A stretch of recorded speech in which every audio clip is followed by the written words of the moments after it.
नमस्कार दोस्तों। राहुल गांधी की गुगली ने नरेंद्र मोदी को आउट कर दिया है। राहुल गांधी ने जो रणनीति खेली है उसके बाद में न नरेंद्र मोदी बिहार में मुंह दिखा पा रहे हैं और न दुनिया में दिखा पा रहे हैं। राहुल गांधी की एक एक बात सही साबित हो रही। नरेंद्र मोदी पहुंचते हैं जब बिहार तो उन्हें कर्पूरी ठाकुर की याद आती है। उन्हीं कर्पूरी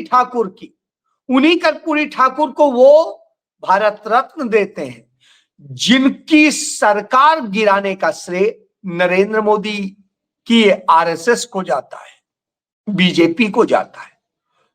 जी हां, कर्पूरी ठाकुर ने सामाजिक न्याय देने की बात की तो उनकी सरकार गिरवा दी थी, यही नरेंद्र मोदी के गैंग ने। और अब वो कर्पूरी ठाकुर बात कर रहे हैं। क्यों कर रहे हैं? क्योंकि राहुल गांधी ने जब जातिगत जनगणना का सवाल उठाया और उस सामाजिक क्रांति और सामाजिक न्याय की बात की, जो बात कभी कर्पूरी ठाकुर किया करते थे, जो बात और तमाम सारे पुरोधा करते थे, डॉक्टर भीमराव अंबेडकर करते थे, वो जब राहुल गांधी कर देते हैं तो नरेंद्र मोदी की हालत बिगड़ जाती है। और इसका नतीजा ये होता है कि नरेंद्र मोदी बताने लग जाते हैं, नहीं कर्पूरी ठाकुर ये, कर्पूरी ठाकुर वो। तो सवाल आता है कि कर्पूरी ठाकुर के नाम की आप राजनीति करने गए हैं और यह बता दीजिए कि कर्पूरी ठाकुर के लिए आपने क्या किया। तो जब आप कर्पूरी ठाकुर के लिए कुछ करने की बात आती तो नहीं आती। आज उसकी राजनीति साधनी है, तो इसलिए कर्पूरी ठाकुर याद आ रहे हैं। मैं इसलिए कह रहा हूं क्योंकि जब कर्पूरी ठाकुर की ही बात को लेते हैं तो हमें नीतीश कुमार याद आते हैं। नीतीश कुमार के साथ 20 साल से भाजपा राज कर रही है बिहार में, अपने बूते तो कर नहीं पाई। अब नीतीश कुमार को जब मुख्यमंत्री का कैंडिडेट घोषित करने की बात कही गई तो अमित शाह क्या बोला? नहीं नहीं, ऐसे थोड़ी ना होता है, जब चुनाव हो जाएगा विधायक चुनेंगे, वो बताएंगे कौन मुख्यमंत्री का चेहरा होगा, कौन क्या होगा और क्या है। हम तो उनके नेतृत्व में बस सिर्फ चुनाव लड़ रहे हैं। लेकिन जब दूसरे तमाम राज्यों की बात आती है तो नरेंद्र मोदी तुरंत मुख्यमंत्री का कैंडिडेट घोषित करते हैं, बताते हैं। लेकिन यह भी इतिहास है, भाजपा ने तमाम जगह पे जो मुख्यमंत्री के चेहरे बताए, घोषित किए, और बाद में जब उनको ठीक ठाक मैंडेट मिल गया तो उसी व्यक्ति को मुख्यमंत्री नहीं बनाया। तो यानी इनका दोगला चेहरा अपने आप सामने आ जाता है। कांग्रेस की परंपरा है कि वो मुख्यमंत्री या प्रधानमंत्री का चेहरा घोषित नहीं करते।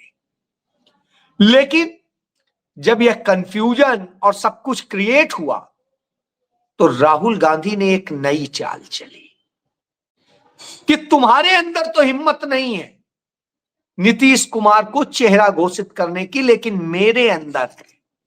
और राहुल गांधी ने पूरे महागठबंधन को एक साथ बैठा के घोषित करवा दिया कि तेजस्वी यादव मुख्यमंत्री के कैंडिडेट हैं। और यही नहीं, उन्होंने अति पिछड़े समाज से आने वाले मुकेश सैनी को डिप्टी सीएम का चेहरा भी घोषित करा दिया। अब खलबली मची हुई है। अब कांग्रेस ने सवाल उठा दिया, हमने तो घोषित कर दिया, अब नरेंद्र मोदी नीतीश कुमार को घोषित करें। अब नीतीश कुमार को घोषित करने के नाम पे उनकी हालत इसलिए बिगड़ी है, घोषित करते हैं तो लोग कहेंगे बीमार सीएम क्या करेंगे, कैसे करेंगे। क्योंकि अभी आपने एक एक्टिविटी देखी थी, एक प्रत्याशी, महिला प्रत्याशी को उन्होंने उस तरह जैसे वरमाला पहनाई जाती है वैसे माला पहना दी। तो अब पूरा बिहार वो देख रहा है, घोषित करते हैं तो वो नुकसान होता है, नहीं घोषित कर रहे हैं तो भी एक नुकसान तो हो रहा है कि अब जा रहा है कि नहीं, इसका मतलब तुम हमारे वोट लेना चाहते हो और बाकी चीजें और। तो राहुल गांधी के इस खेल ने नरेंद्र मोदी को तो आउट कर दिया, एनडीए में सब कुछ ठीक नहीं है, और राहुल गांधी ने एक फोन कॉल से यह तय कर दिया कि महागठबंधन में कहीं कोई गड़बड़ नहीं, और उनके लोग जनता की भावनाओं को, जनता की बात को सुन भी रहे हैं, समझ भी रहे हैं।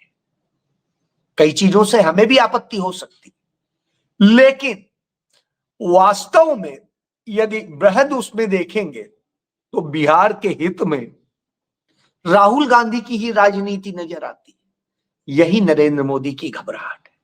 इसीलिए नरेंद्र मोदी जब बिहार पहुंचते हैं तो कर्पूरी ठाकुर को याद करते हैं और कांग्रेस को गाली देते हैं, जबकि ये भूल जाते हैं कि कांग्रेस ने फिर भी सम्मान दिया था कर्पूरी ठाकुर को, और वह सम्मान सिर्फ कोरा नहीं था, लेकिन नरेंद्र मोदी सरकार ने तो कर्पूरी ठाकुर को, नरेंद्र मोदी के मात्र संगठन ने तो कर्पूरी ठाकुर को खत्म किया था। उनकी सारी भावनाएं, सारी उनकी सोच, सारे सामाजिक न्याय को खत्म किया था, और उस सामाजिक न्याय को सिर्फ बिहार नहीं, देश स्तर पर जमीनी हकीकत के रूप में उतारने का काम राहुल गांधी कर रहे हैं। इसीलिए राहुल गांधी जननायक बन गए।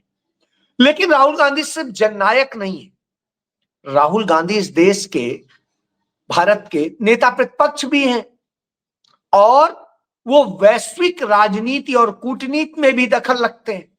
तो आप याद करिए, 31 जुलाई 2025 को उन्होंने संसद भवन के परिसर में कहा था कि अब नरेंद्र मोदी वही करेगा जो ट्रंप कहेगा, और देखिएगा कुछ दिनों में डरा डरा वो उसी तरह चला जाएगा।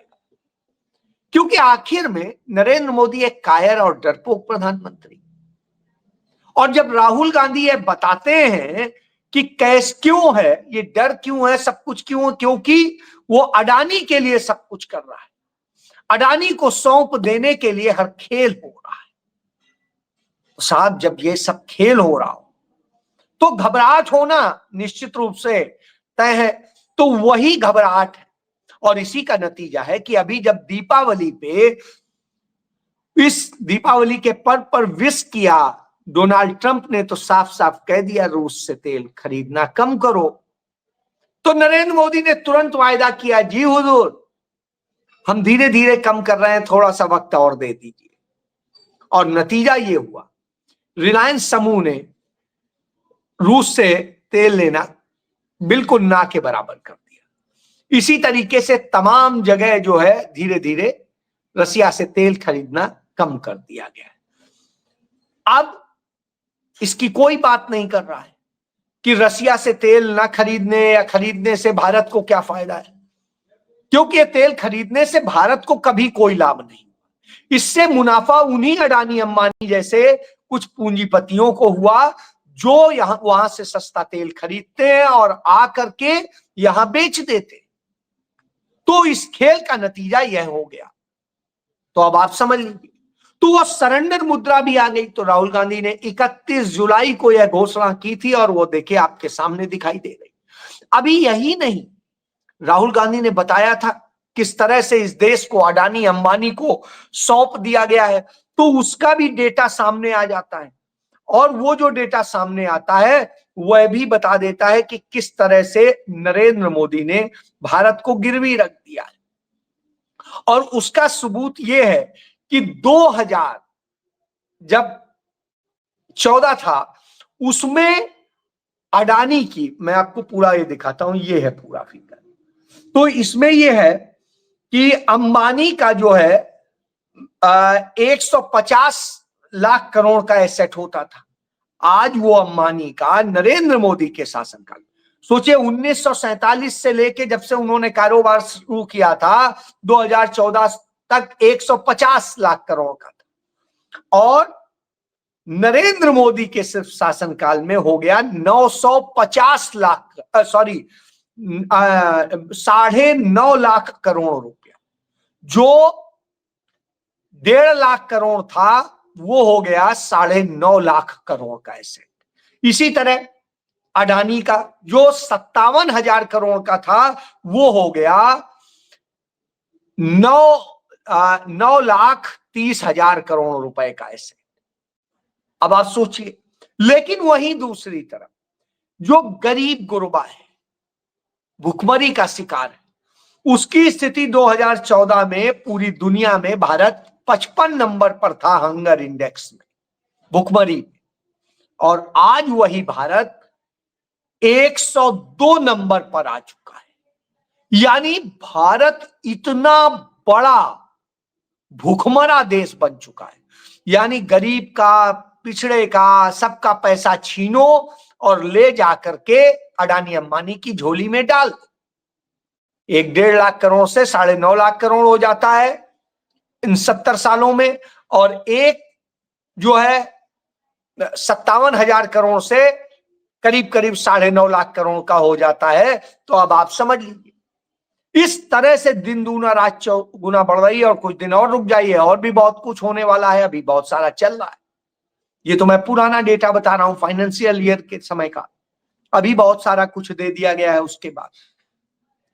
तो यह अपने आप में संदेश है। अब आप कहेंगे तो कांग्रेस के समय में लोग नेचुरल बढ़ते थे, अपना बिजनेस कीजिए, बढ़िए, आगे बढ़िए, आपको सपोर्ट, लेकिन सरकार नहीं पालती थी। आज सरकार पालती है, सरकार ये सारे खेल करती है, और जब सरकार करती है तो आप खेल को समझ सकते हैं। यही समस्या है, और इसीलिए नरेंद्र मोदी और उनका गैंग जो खेल कर रहा है वह देश के लिए और देश के लिए बेहद संकट का वक्त है। यही नहीं, यहीं तक सीमित होता तो भी है। आपकी संपत्ति छीनी जा रही है, गरीब किया जा रहा है, भारत का पासपोर्ट गिर रहा है, भारत का जो भी इज्जत है दुनिया में वो गिर रही है। हर तरह से हम बुरी स्थिति में जा रहे हैं। डॉलर कहां से कहां पहुंच गया, रुपया कहां आ जा रहा है। सोना क्यों ऊंचाइयों पे जा रहा है? क्योंकि डॉलर एक तो बढ़ जा रहा है, और दूसरा जो सिंडिकेट है गोल्ड का, तस्करी का, वो हमारे देश की सत्ता के संरक्षण में पलता है। और वही नहीं, देश के सत्ता संरक्षण में आतंकवाद भी पलता है। इसके भी तमाम नमूने आ जाते हैं सामने। तो अब आप एक चीज देखिए, जिस समय अभी चुनाव, हर बार चुनाव के वक्त में कहीं फिदाइन पकड़े जाएंगे, कहीं कोई पकड़े जाएंगे, कहीं कोई पकड़े जाएंगे, लेकिन उनका आज तक कुछ हुआ है क्या? आपने देखा है कभी कि आतंकी पकड़े गए? वो तो ये करने वाले थे, दहला देने वाले थे चुनाव के दौरान। अब नहीं, उसके बाद नहीं दिखेगा। घुसपैठिए चुनाव के दौरान दिखेंगे, उसके बाद नहीं दिखेंगे। तो वही हो रहा है। आप याद करिए, जब आप कहते हैं आतंकी और सब कुछ और सबको, तब आप बताइए, संसद पर जब हमला हुआ तब किसकी सरकार थी? बीजेपी की सरकार थी। जब कारगिल पर आकर के पाकिस्तान ने कब्जा कर लिया तब किसकी सरकार थी? बीजेपी की सरकार थी। जब पुलवामा पर अटैक हुआ और पुलवामा में हमारे लोग सैनिक मारे गए तब किसकी सरकार थी? बीजेपी की थी। पठानकोट में जब हमला हुआ किसकी सरकार थी? बीजेपी की सरकार थी। और पहलगाम में हुआ तब बीजेपी की सरकार थी। अब आइए, आप कहेंगे ये, और बता देता, 1999 में आतंकी, सबसे बड़ा दुनिया का आतंकी मसूद अजहर अटल बिहारी वाजपेयी ने छोड़ा। उसका नतीजा यह हुआ कि मुंबई में 2008 का ब्लास्ट हुआ, उनकी कृपा से हुआ। उन्होंने जिन आतंकियों को छोड़ा, उन्होंने यह साजिश रची थी, मुंबई के ब्लास्ट। इसके पहले आप देखें 1990 में, 89 में जो आतंकी छोड़े गए, जो भाजपा के साथ बनी सरकार थी, के सहयोग से बनी जनता दल सरकार, उसमें आतंकी छोड़े गए। और उसके बाद में 1993 के आतंकी घटनाएं हुई थी। तो अब आतंकी घटनाओं के कनेक्शन और इनके द्वारा आतंकी छोड़े जाने की घटनाएं नहीं की। कांग्रेस के सरकार में कभी भी किसी आतंकी को न छोड़ा गया, न सजा से बचाया गया। अब आप देखिए, कांग्रेस की सरकार ने रात में एक बार सुप्रीम कोर्ट खुलवाया, तब क्या किया? एक आतंकी को फांसी दिलवाई। और इन्होंने, जब इनके मोदी की सरकार में सुप्रीम कोर्ट खोला गया रात में, तो आतंकी की फांसी रुकवाने के लिए अंतर ये, एक फांसी देने के लिए खोल रहा था, एक फांसी रुकवाने के लिए। तो ये भी है। तो ये न देश के थे न हैं, ये चंद पूंजीपतियों के हैं, अपने हैं, सत्ता हासिल करने के हैं। और यही बात मैं बार बार समझाता हूं।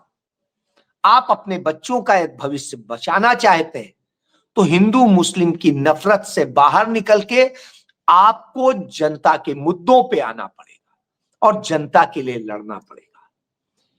एक तिहाड़ी पत्रकार है जिसको इन्होंने, देश में सबसे ज्यादा पैसा भारत सरकार दे रही है जिसे, अपने लिए ब्लैक एंड व्हाइट करने के लिए, वो एक इंटरव्यू में कहता है, पॉडकास्ट में वो कहता है कि भारत में जो न्यूज चैनल्स हैं, जो टीवी हैं, उनको इस देश में सिर्फ 10% लोग देख रहे हैं, बाकी लोग टीवी में न्यूज देखते ही नहीं।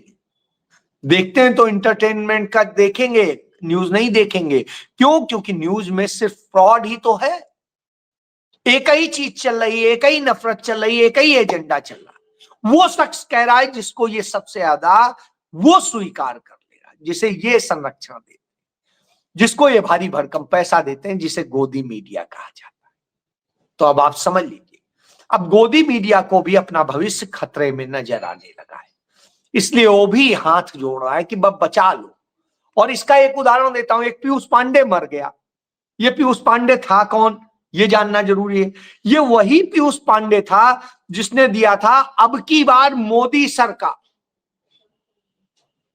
अब आप सोचिए, लेकिन ये वही पीयूष पांडे है जिसने राजीव गांधी की सरकार के दौरान उस गीत को ब्रांडिंग दी थी, मिले सुर मेरा तुम्हारा बने हमारा, यानी अनेकता में एकता की बात कर रहा था।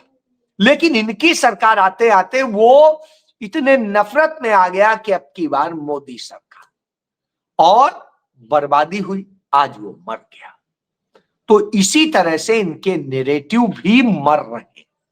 अब जब नैरेटिव मर रहे हो तो साहब मोदी की हवा खराब होगी, और वो कभी इधर सिर पटकेंगे, कभी उधर पटकेंगे, कोई कहानी करेंगे और देश की बेइज्जती कराएंगे। इतना डरपोक प्रधानमंत्री साबित कराएंगे कि आसियान के सम्मेलन में, समिट में हिस्सा लेने मलेशिया इसलिए नहीं जाएंगे क्योंकि वहां ट्रंप आ रहा है।